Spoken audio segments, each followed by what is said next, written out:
segala macam masa anak-anak yang dianggap itu adalah nakal tanda kutip ya. Ya semua manusia melalui itu. Tapi kalau yang dimaksud adalah nakal di sini mungkin orang dewasa dan masuk dalam pelanggaran agama, ya pasti tidak ada manusia yang maksum ya. Tidak ada manusia yang tidak berbuat dosa. Saya tidak mengatakan saya tidak pernah buat kesalahan. Tapi saya merasa selama ini alhamdulillah Allah menjaga. Adanya peluang-peluang untuk melakukan perbuatan dosa itu pasti ada. Setiap orang bisa berbohong, setiap orang bisa menipu, setiap orang bisa berzina, setiap orang bisa membunuh. Semua itu bisa terlintas dalam kehidupannya. Tapi bagaimana seseorang itu menggunakan akal sehatnya dan juga selalu berharap agar Allah melindungi dia. Karena ada dalam Al-Quran disebutkan itu dok, ada dua istilah yang dalam kosakata bahasa Arab itu sebenarnya cuma beda fathah sama kasrah. Artinya garis atas sama garis bawah. Itu tapi beda makna. Mukhlisin dan mukhlasin.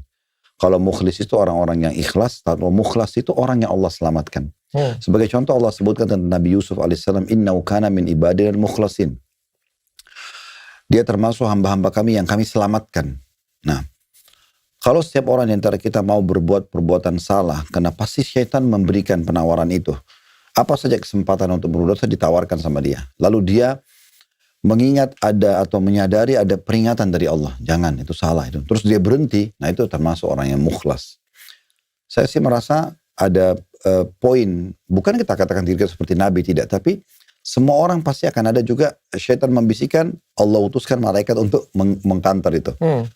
Nah saya merasa poin-poin tentang masalah terselamatkan dari perbuatan itu lebih sering. Karena saya merasa, kok saya aman gitu ya dari sisi kalau ada perbuatan terus saya coba sadar oh ya ini nggak boleh loh, nah seperti itu, maka itu akhirnya membuat kita berhenti gitu. Oh tapi kan ada, termasuk saya ini Pak Ustadz ya, ini refleksi diri, tapi saya yakin teman-teman juga pasti banyak menyepelehkan, sudah tahu nih dosa nih Pak Ustadz, sudah tahu ini dosa, tapi disepelehkan dosa itu Pak Ustadz. Boleh nggak kita seperti itu Pak Ustadz? Contohnya kayak gini nih, contoh nih ya, misalnya minum khamar nih, minum alkohol. Betulan kan saya jujur nih Pak Ustadz kan, masih misalnya kan. Atau berbohong nih, sometimes lah kita bilang seperti itu punya ya. Yang harusnya sebenarnya nggak boleh. Tapi kayak kita menyepelekan, oh ini kan untuk kebaikan.